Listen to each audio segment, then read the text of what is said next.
Queridos hermanos, muy buenas noches. Una vez más nos encontramos este día martes nuevamente para dirigirnos a la presencia de Dios, para orar y para darle gracias a Dios por todas las cosas que suceden en nuestras vidas. Vamos a empezar en esta noche, amados hermanos, inclinando nuestros rostros, dándole gracias a Dios y hablando con Él a través de la oración. Oremos, mis amados hermanos. Una vez más, bendito Dios, en esta hora, delante de tu presencia, Señor, estamos dándote gracias por un día más de vida, Señor, que tú nos regalas. Gracias, bendito Dios, por todas las cosas. Amado Señor, por guardarnos, por cuidarnos, por protegernos, guiar nuestras vidas cada día, bendito Dios. Te agradecemos, amado Señor, porque tú eres bueno. Para siempre es tu misericordia y tu fidelidad por todas las generaciones. Gracias, amado Dios, por estos tiempos duros y difíciles que nos ha tocado vivir. Bendito Dios, tú sabes por qué suceden las cosas, Señor. A nosotros solamente nos resta confiar en ti, agarrarnos fuerte de tus manos y cada día, amado Dios, darte gracias por todo, porque dice tu bendita palabra. Dad gracias en todo, porque esta es la voluntad de nuestro Dios. Amado Señor, gracias, Padre. Gracias por los alimentos de todos los días, por la casa, por el vestido, por la salud, bendito Dios, por protegernos cada día. Gracias, amantísimo Dios. Te rogamos, Padre, que nos ayudes, bendito Dios, a aferrarnos a ti todos los días de nuestra vida, a serte fieles. Amado Señor, que nuestra fe en estos tiempos, Señor, se fortalezca. Que tu palabra bendita corra de cualquier manera, Señor. Que tu palabra siga siendo predicada, amado Dios, en cada rincón del mundo y de la tierra. Oh Dios, gracias porque todo está bajo tu control. Nada, Señor, sucede por casualidad. Ni hay nada en este mundo que a ti te sorprenda, amado Dios. Todo tú ya lo sabes, el pasado, el presente y el futuro. Amado Dios, gracias, Señor, por ser nuestro Dios, nuestro Señor, nuestro guardador, nuestro libertador. Gracias te doy, amado Dios, en esta noche. Te ruego que nos instruyas en tu bendita palabra. Bendito Dios, que nos hables, que nuestra fe se fortalezca después de aprender y de alimentarnos con esta leche espiritual que es tu bendita palabra. Bendito Dios, gracias una vez más. Y en el nombre de Jesús estamos orando y decimos amén, gloria a Dios. Gracias, Señor. Gracias a Dios, amados hermanos. Vamos a abrir nuevamente nuestras Biblias en el libro de Génesis, el capítulo 37, a partir del versículo 11, que nos quedamos la semana pasada conociendo a este personaje, hijo de Jacob o Israel, llamado José. Nos quedamos en el versículo 11, vamos a continuar la lectura. Dice así la palabra del Señor. Versículo 11 dice: y sus hermanos le tenían envidia, mas su padre meditaba en esto. Sus hermanos le tenían envidia a José, ¿verdad? Ahí nos quedamos cuando Dios a partir de hoy tratará con José para limar su carácter, para formar en él su carácter. Ya que con este carácter que él tenía hasta ahorita, un carácter endeble, él no podía llegar a su destino. Dios tratará con José y vamos a ver qué le va a suceder aquí. Versículo 12 dice: después fueron sus hermanos a apacentar las ovejas de su padre en Siquem. Miren que solamente fueron sus hermanos. José no fue con ellos. ¿Por qué? Es una interrogante que nos hacemos. Y dijo Israel a José. Cuando estamos hablando de Israel, estamos hablando de Jacob. No será más tu nombre Jacob, le dijo Dios. Te llamarás Israel, porque has contendido con Dios y con los hombres y has vencido. Así que cuando hablamos de Israel, estamos hablando del mismo Jacob, ¿verdad? Entonces, y dijo Israel a José: tus hermanos apacientan las ovejas en Siquem. Ven y te enviaré a ellos. Y él respondió: heme aquí. E Israel le dijo: ve ahora, mira cómo están tus hermanos y cómo están las ovejas. y tráeme la respuesta. Y yo lo envío, y lo envió del valle de Hebrón, y llegó a Siquem. ¿Qué vemos aquí, amados hermanos, haciendo a Israel? Israel está diciendo a su hijo pequeño, llamado José, que más o menos bordea los 17 o 18 años, le dice: ve ahora mismo a ver cómo están tus hermanos que están apacentando las ovejas en Siquem. Y yo les hacía la pregunta: ¿por qué José no iba con sus hermanos a apacentar las ovejas a Siquem? ¿Por qué es que él se quedaba y sus hermanos preferían ir solos y no llevaban consigo a José? Y su padre le dice: José, anda a ver a tus hermanos, ¿cómo están? Tráeme la respuesta, anda, mira cómo están las ovejas. ¿Será que realmente Israel, su padre, tenía necesidad que José vaya a ver cómo están sus hermanos y cómo están las ovejas? ¿Acaso creen ustedes que Israel, su padre, le encargaría a José, el menor de todos los hermanos, el penúltimo, para ser más exactos, porque el menor de todos era Benjamín, pero José era el penúltimo? ¿Será que él podía cuidar a sus hermanos mayores? ¿O será que él podía ir y echar un vistazo y ver cómo están las ovejas cuando las ovejas estaban siendo apacentadas por los hermanos mayores que le llevaban, por cierto, muchos años a José? Jóvenes ya grandes, de 30, 35, 40 años, por encima de los 20, mucho más que José. ¿Por qué? ¿Cuál es la razón y el motivo que José lo mandaba? Que Jacob o Israel lo mandaba a José a ver a sus hermanos. En primer lugar, Israel, hermanos, no nos dejaba que su hijo José vaya con sus hermanos. ¿Sabes por qué? Por las continuas riñas que había entre ellos. ¿A qué padre y a qué madre le gusta, amados hermanos, ver que sus hijos peleen? Eso es común a veces ver en los hogares. Ojalá que en los hogares cristianos no sea común ver eso. Las constantes riñas y las constantes peleas entre hermanos.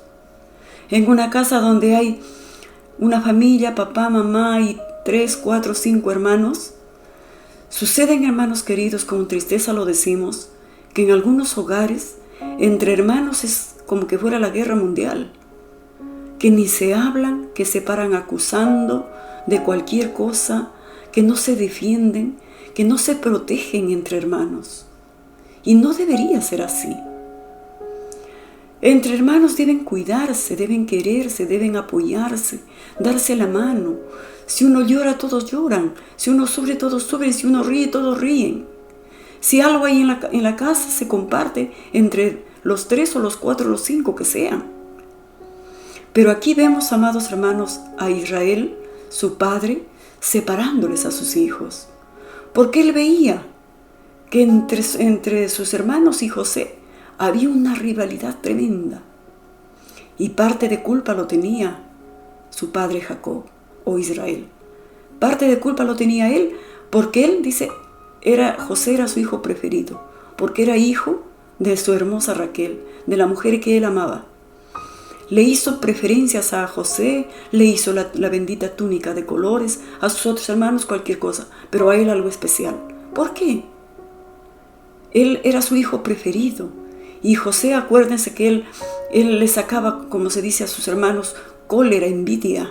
Se lucía con su túnica de colores, les contaba sus sueños a sus hermanos. Y era un conflicto continuo entre ellos, riñas continuas entre ellos. Por lo tanto, su padre Jacob optó por separarlos, que ya no estén juntos. Porque cuando las peleas de los hijos más hieren a los padres, hermanos. Así es, entre nosotros como padres, que ya tenemos hijos, tenemos que enseñar a nuestros hijos que entre hermanos se quieran, que entre hermanos se cuiden, que entre hermanos se apoyen, no que se acusen, no que peleen, no que sean rivales. Entre hermanos tienen que quererse, porque serán hermanos toda la vida. Nosotros los padres quizás ya por los años nos adelantamos y Dios nos lleva a cualquier momento. Pero ellos quedan. Y si no aprendieron a quererse, si no aprendieron a sobrellevarse, ¿qué vida? ¿Cómo va a ser su vida de ellos? Entonces vemos aquí, amados hermanos, que Jacob o Israel no es que lo manda a José a vigilar a sus hermanos. No, esa no era la intención. Sino que aquí Israel dice, tal vez cuando estén allá solos, tal vez José madure, tal vez José y sus hermanos linden asperezas, tal vez estando en el campo, cuidando las ovejas, ese ambiente sea propicio para que hagan las paces, para que se lleven bien. Anda, hijo, anda con tus hermanos. No era para que cuide a sus hermanos, ni era para que vigile a las ovejas. No, esa no es la intención de Israel, su padre. La intención era que tal vez limaran asperezas, que tal vez se hicieran amigos, que tal vez hubiera armonía entre ellos. Con esa intención, su padre lo manda a José donde sus hermanos que apacentaban las ovejas en Siquem, a una distancia muy grande de donde se encontraba su padre Israel. Y por lo tanto, y entonces dice, no, José obediente a su padre se va donde sus hermanos. Y por cierto, ¿cómo creen que se fue? Era un clima caluroso, pero él ¿con qué creen que se fue? Con su bendita túnica de colores, con esa túnica pues celeste, rosada, turquesa, amarillo, que llamaba la atención a cualquiera, hermanos, con esa túnica que era propio de un príncipe, de un engreído, de un hijo mimado. Se puso la bendita túnica de colores y con esa se fue a buscar a sus hermanos. Y entonces dice, y lo halló un hombre andando él errante por el campo. A José, no, errante como un soñador, adolescente, travieso, juguetón. Lo encontró, dice, un hombre andando él errante por el campo y le preguntó a aquel hombre diciendo, ¿qué buscas? Porque él estaba soñando en otra cosa. ¿Qué buscas? Y José respondió, busco a mis hermanos. Te ruego que me muestres dónde están apacentando. Y aquel hombre le respondió, ya se han ido de aquí, y yo les oí decir, vamos a Dotán. Entonces José fue tras de sus hermanos y los halló en Dotán, un sitio más lejano todavía. Siquem estaba más cerca a donde estaba su padre, pero Dotán estaba muchos kilómetros más lejos todavía. Y José se fue hasta allá y los halló a sus hermanos, dice, en Dotán, apacentando las ovejas. Cuando ellos lo vieron de lejos, antes que llegara cerca de ellos, conspiraron contra él para matarle, sus hermanos. Cuando lo vieron de lejos, ¿y cómo lo reconocieron que era José? Porque cuando lo están divisando de lejos, dice que lo reconocieron. ¿Y por qué lo reconocieron? Por la bendita túnica de colores. Por eso lo reconocieron. Y que le tenían hambre a su hermano, le tenían rabia. Lo miraban, lo masticaban, pero no lo pasaban. Y por lo tanto, dice, cuando lo vieron de lejos, entre ellos, hermanos, conspiraron para matar a su hermano. ¡Qué odio tan grande! Pues yo les digo, hermanos, que la envidia, si sus hermanos le tenían envidia, la envidia es un fruto de la carne. ¡Qué terrible, hermanos! Que en nosotros dejemos que entre este sentimiento tan feo que es la envidia. Y envidia pues es desear algo que tú no tienes. Ellos veían que su hermano tenía la túnica de colores, tenía la preferencia de su padre y tal vez ellos no tenían y le tenían envidia a su hermano. Y este sentimiento, hermanos, cuando entra al corazón del hombre, puede echar raíces muy peligrosas. Y ellos, a pesar de ser sus hermanos mayores que debían proteger a su hermano menor, al verlo de lejos lo reconocen por la bendita túnica de colores. ¿Y qué dicen? Ahora es nuestra oportunidad. Y conspiran entre ellos para matarle, hermanos. ¡Qué terrible, mira! Y dijeron el uno al otro, he aquí, ahí viene el soñador. Ahora pues venid y matémosle, y echémosle en una cisterna, y diremos alguna mala bestia lo devoró, y veremos qué será de sus sueños. ¡Qué sentimientos de estos muchachos, hermanos! ¡Qué bárbaro! Y cuando Rubén oyó esto, lo libró de sus manos y dijo, no lo matemos. ¿Quién es Rubén, hermanos? Rubén es el hermano mayor. Rubén es el primogénito. Rubén, si se quiere decir, amados hermanos, es el que tenía el privilegio de ocupar el lugar del padre cuando Israel muriera. Él era el primogénito, hijo mayor de Lea y de Israel. Y dice, ¿qué dice Rubén, hermanos? Dice, Rubén, cuando oyó esto, lo libró de sus manos y dijo, no lo matemos. Rubén, amados hermanos, aquí en este versículo, representa a nuestro Señor Jesús. Rubén lo libró a José de la misma muerte. Sus hermanos planeaban matarlo. Rubén lo libra de la muerte. Y a nosotros, amados hermanos, Jesús nos libra de la muerte eterna. Por eso les digo que acá Rubén, el primogénito de su padre Jacob, Jesús, el primogénito de nuestro Dios. Rubén lo libra a José de la muerte. Jesús nos libra a nosotros de la muerte espiritual, de la muerte eterna. Nos libra al morir en la cruz del Calvario. Por eso les digo que acá el hijo mayor de Israel representa, si se quiere decir, a nuestro Señor Jesucristo, por ser el primogénito de Israel y Jesús el primogénito del Padre. ¿Me entienden, hermanos? Entonces, y les dijo Rubén, no derraméis sangre, echadlo en esta cisterna que está en el desierto, y no pongáis manos en él, para librarlo de sus manos, para hacerlo volver a su padre. No derraméis sangre, dice, mejor echadlo a esta cisterna. Y saben, hermanos, cómo era esa cisterna de ese tiempo. Esa cisterna, amados hermanos, dice que era muy profundo y tenía una boca muy angosta, que con las justas a veces entraba, pues, si se quiere decir, algo para sacar agua cuando esta cisterna tenía agua. Menos mal que esta cisterna estaba vacía, hermanos. Pero para adentro estaba oscuro. Era una cosa terrible, como que te torturaran si alguien te mete en una fosa como esta cisterna. Hermanos, sus hermanos lo metieron ahí, a ese pozo, y lo dejaron tapado la boca de este pozo, con el suficiente oxígeno que tenía la cisterna, que estaba vacía sin agua.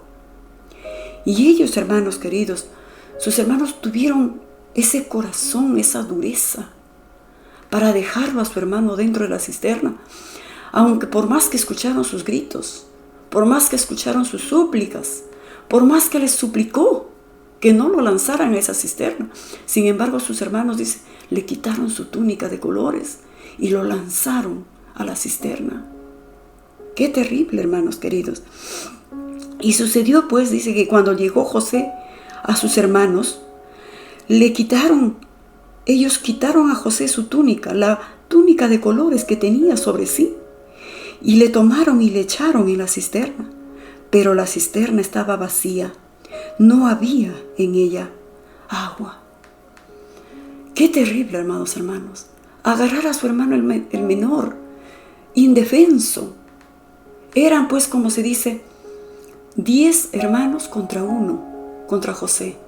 José era el número 11 y Benjamín se quedó con su padre. Con él eran 12, pero sus 10 hermanos le quitaron la túnica de colores a su hermano José y lo lanzaron, hermanos, a la cisterna, y ahí lo dejaron. Y ellos se pusieron a comer, a pesar de escuchar sus gritos, sus auxilios, su desesperación dentro de la cisterna. Pero ahí lo dejaron a José. Ahora yo les pregunto a ustedes, ¿qué habrá hecho José en esa cisterna cuando estaba en ese pozo? ¿Cómo habrá reaccionado, hermanos, José? ¿Por qué él estaba en esa? O tal vez él dijo, bueno, lo intentaré salir solo de aquí, de este pozo. Tal vez pueda salir con mis propias fuerzas. Por más que lo intentó, no pudo. Luego me imagino yo que José habrá dicho, mis hermanos son malos, envidiosos. Espérense nomás que yo salga de aquí. Me iré y le contaré a mi padre lo malos que son mis hermanos. ¿Habrá pensado así José en la cisterna? ¿O habrá dicho, Dios les va a castigar? Mis hermanos son realmente malos. que Dios los va a consumir. ¿Ustedes creen, hermanos, que José pensó así en la cisterna? O tal vez José se tiró al suelo de rodillas, se tiró arrepentido y habría dicho: yo soy culpable. Yo tengo la culpa para que mis hermanos me hayan dado este trato de tirarme a este pozo. Yo soy el altanero, el orgulloso, el que siempre les he estado provocando, el que siempre les he estado tratando de humillarles a ellos y refregándoles la preferencia de mi padre. Tal vez, hermanos, José se tapó el rostro y se puso de rodillas y clamó a Dios y pidió perdón. Perdóname, Dios, yo soy culpable para estar aquí. Perdóname, Dios, por haberme ganado el odio de mis hermanos. Perdóname, Dios, por mi orgullo. Perdóname, perdóname, perdóname. Tal vez ese fue el clamor de José. ¿Qué nos enseña a nosotros, hermanos? Hay veces también nosotros estamos en el pozo. ¿Cuándo estamos en el pozo? ¿Sabes cuándo estamos en el pozo? Cuando estamos en dificultades. Cuando nos metemos en problemas, en situaciones que a veces decimos: ¿cómo salgo de esta? Es ahí cuando tú y yo nos encontramos en un pozo. Y cuando estamos en el pozo, hermanos, vamos a escuchar la voz del enemigo que nos va a decir: te lo mereces, porque el enemigo es acusador, siempre él acusa. O de repente nos va a dar por echar la culpa a otros. Esto me pasa porque mi papá fue malo conmigo. Esto me pasa porque mis compañeros de trabajo son malos. Esto me pasa porque hay mucha envidia, a mí no me quieren. Para eso Dios permite que estemos en un pozo, hermanos. Cuando estamos en dificultades, tenemos que examinarnos. ¿Por qué estoy en esta situación? ¿Por qué siempre estoy de tumbo en tumbo, de fracaso en fracaso, de ruina en ruina? ¿Por qué estoy en esta situación? Es bueno, hermanos queridos, no echar la culpa a los demás. No echar la culpa a Dios. No escuchar la voz del enemigo que nos haga sentir culpables. Te lo mereces, no. Dios permite muchas veces que estemos en un pozo, en las dificultades, en los sinsabores de la vida, para nosotros, amados hermanos, clamar a Dios, hacernos un examen interior como lo hizo José. José aquí, hermanos, mató su orgullo. José, cuando se vio encerrado sin salida, ahí él pudo reconocer y decir: mi orgullo me ha traído a este lugar. Es mi culpa que mis hermanos me hayan tirado a esta cisterna. Es mi culpa mía. Perdóname, Dios. Perdóname, Dios. Y eso es, hermanos, lo que nosotros tenemos que hacer cuando estamos metidos en problemas y en dificultades. No echar la culpa a otros, sino hacer un autoexamen y reconocer, amados hermanos, que por nuestra culpa estamos, y pedir perdón a Dios. Y miren lo que pasó con José. Entonces dice: sucedió pues, versículo 22, y dijo Rubén: no derraméis sangre, echadlo en esta cisterna que está en el desierto, y no pongáis manos en él, para librarlo de sus manos, para hacerlo volver a su padre. Esa era la intención de Rubén. Decía: de luego lo saco y lo voy a regresar con su padre. Para eso a veces, hermanos queridos, estamos en dificultades. Para eso a veces estamos en el pozo. Para nosotros pedir perdón a Dios, reconocer nuestros errores y la comunión con nuestro Padre Celestial sea restablecida. Esa es la finalidad de estar en un pozo.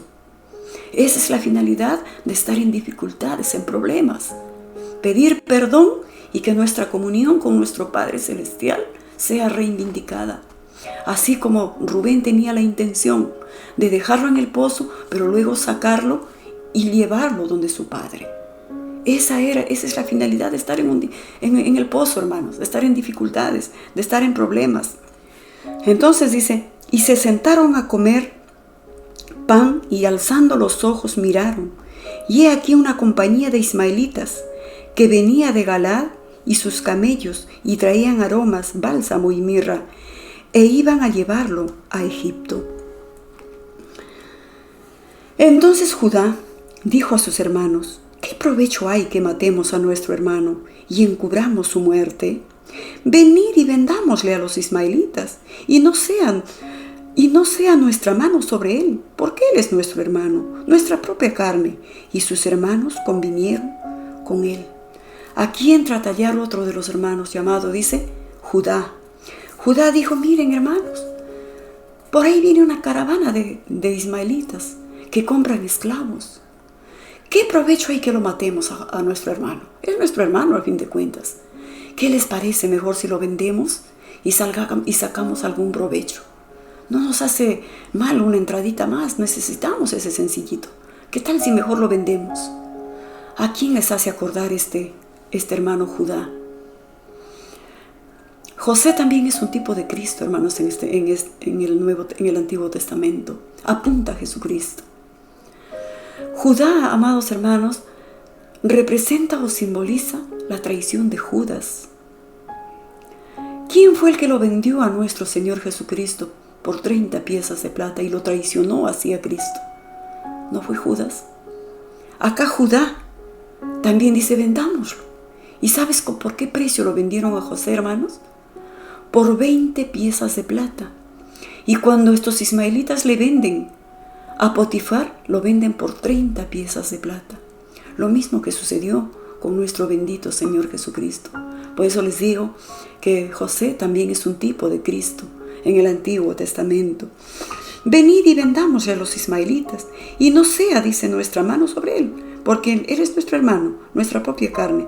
Y sus hermanos convinieron con él, y cuando pasaban los madianitas mercaderes, sacaron ellos a José de la cisterna, y le trajeron arriba y le vendieron a los ismaelitas por 20 piezas de plata, y llevaron a José a Egipto.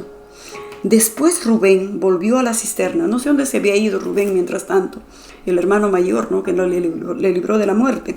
Después Rubén volvió a la cisterna y no lo halló adentro, y rasgó los vestidos y volvió a sus hermanos y dijo: el joven no aparece, y yo, ¿a dónde iré? Rubén ¿qué le han hecho a mi hermano? No está en la cisterna. ¿Y qué haré yo? Pues ¿saben por qué? Porque Rubén, como el hermano mayor, él era el que tenía que responder ante su padre. Por lo tanto, a veces al hermano mayor le asignan la responsabilidad. Entonces él dijo: ¿Qué voy a responder a mi padre?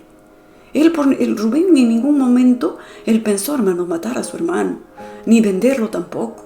Eso fue que meditaron entre los 9 hermanos. Y por lo tanto decía: ¿y ahora a dónde iré yo? ¿Qué explicación le daré a mi padre acerca de su hijo José?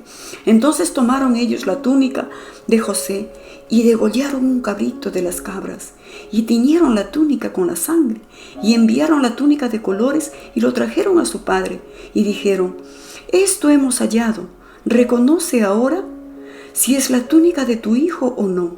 Y él la reconoció y dijo: la túnica de mi hijo es. Alguna mala bestia lo devoró a José, y José ha sido despedazado. Lo que el hombre sembrare, hermanos, dice la palabra, eso también segará. ¿Se acuerdan antes cuando Jacob le mintió a su padre? Se disfrazó, le mintió que era Esaú cuando él era Jacob, y le robó la bendición a su hermano. Ahora le sucede a él lo mismo, le dan, como se dice, café de su misma taza. Ahora sus hijos le mienten a él. Lo que él hizo en el pasado, la vida le vuelve a devolver, hermanos. ¿Y sabes qué? Y entonces, y sus hijos le dicen: reconócelo esta túnica, mira, esto hemos encontrado. Y la túnica de colores lo habían manchado, dice, con la sangre de un cabrito que ellos mismos habían degollado. Y cuando su padre lo ve y dice: la túnica de José, esta es la túnica de mi hijo, alguna mala bestia lo devoró. Amados hermanos, dice la palabra de Dios que toda mentira procede del diablo. El diablo ha sido mentiroso desde el principio y hasta ahora sigue mintiendo. Y cuando el enemigo miente, hermanos, crea evidencias. Él dijo: la túnica de mi hijo es. Acá están las evidencias. Cuando el diablo miente, miente así, hermanos. Por ejemplo, cuando una pareja tiene dificultades en el matrimonio y de repente por ahí el esposo se va al trabajo y qué sé yo, una compañera de trabajo o la secretaria o alguien que está cerca de ti te comprende más que tu esposa, de repente te entiende más, te escucha más y el enemigo, ¿sabes qué te dice al oído? Con esta debiste casarte. La que tienes en tu casa no es la indicada. Mira cómo esta sí te entiende, cómo ella sí te cuida, sí te escucha, cómo ella sí te comprende. El diablo crea evidencias. Para mentirle a su padre, ahí estaba la túnica ensangrentada. Para mentirte a ti, también te dirá de la misma manera. Pero déjame decirte, amados hermanos, que el diablo es mentiroso. Nunca, nunca Dios te pondrá una mujer aparte de tu esposa. Nunca Dios pondrá en tu camino a otro hombre aparte de tu esposo. Jamás Dios hará así. O jamás Dios pondrá algo que le dañe a tu prójimo. Sino que el enemigo es mentiroso desde el comienzo. Él es padre de toda mentira. Siempre ha mentido y siempre mentirá. Es su arma de él. Es su modo operante, como se quiere decir. Él siempre miente. Porque el diablo es mentiroso desde el comienzo y nunca le creamos. La palabra de Dios es la única verdad. Sigue diciendo, entonces Jacob rasgó sus vestidos y puso cilicio sobre sus lomos y guardó luto por su hijo muchos días. Y se levantaron todos sus hijos y todas sus hijas para consolarlo, mas él no quiso recibir consuelo y dijo, descenderé enlutado a mi hijo hasta el Seol. Y lo lloró su padre. Y los madianitas lo vendieron en Egipto a Potifar, oficial de Faraón, capitán de la guardia. Y vemos ahora a José lejos de su padre, hermanos. Pero él ya era otro. José, amados hermanos, en el pozo se arrepintió, limó el orgullo, limó la boca que tenía él sin freno. Ahora él estaba más maduro. Se encontraba muy lejos del cariño y de la protección de su padre.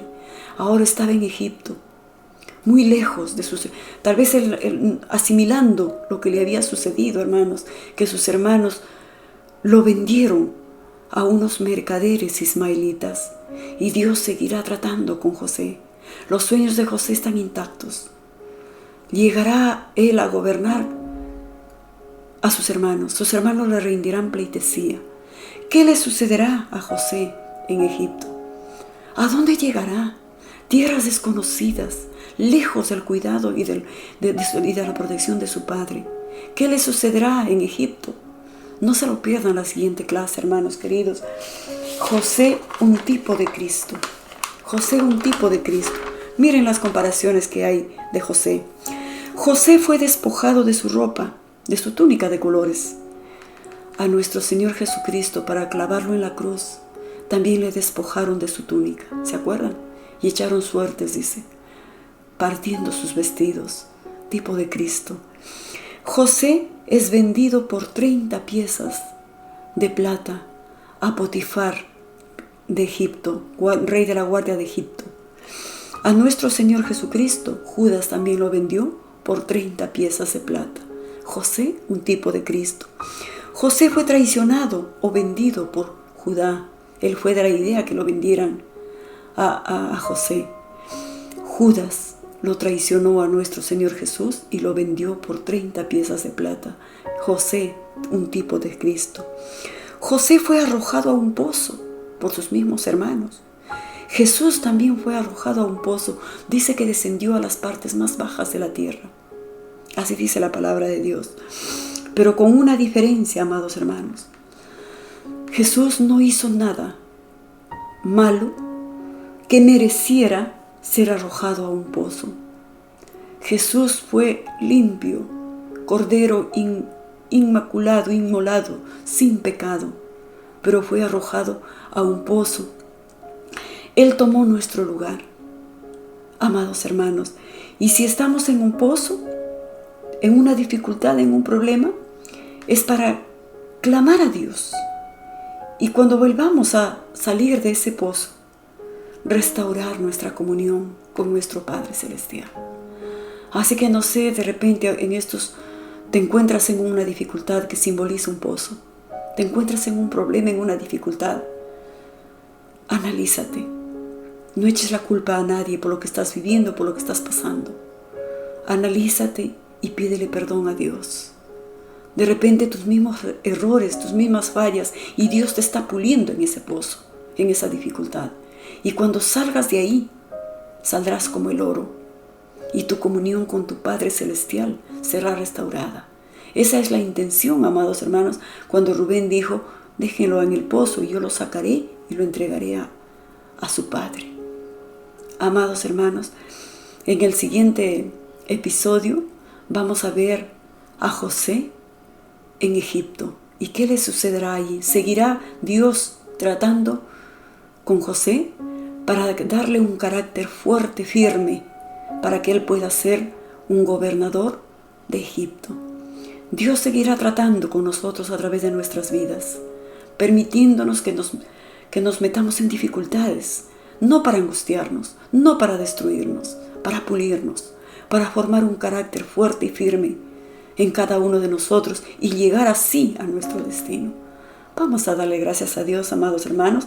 El siguiente episodio estará en el capítulo 39 de Génesis, 39 del 1 al 6.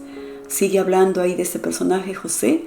Vamos a ver qué le sucederá en este capítulo 39 cuando José es vendido a Potifar en Egipto. Les animo, hermanos, que lean el capítulo 39 del libro de Génesis. No se olviden. Vamos a darle gracias a Dios orando. Una vez más, amado Dios, gracias, Señor, por permitirnos, hay veces, Señor, pasar en dificultades, pasar diversa clase de problemas, un sinnúmero, Señor, de cosas que a veces no nos gustan a nosotros, pero que podamos oír tu voz, amado Dios, en medio de la dificultad, en medio de la adversidad. Podamos, Señor, pulir nuestro carácter, amado Dios, y podamos madurar y podamos restaurar nuestra comunión contigo, no echándole la culpa a nadie, sino más bien haciéndonos un autoexamen y haciendo una autorreflexión y pedir perdón.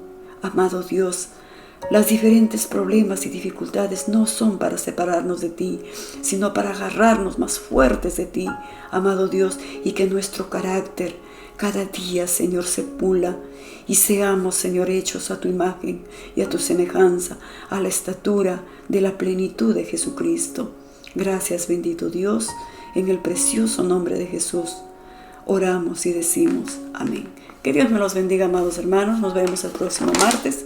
Síganse cuidando, que Dios nos proteja.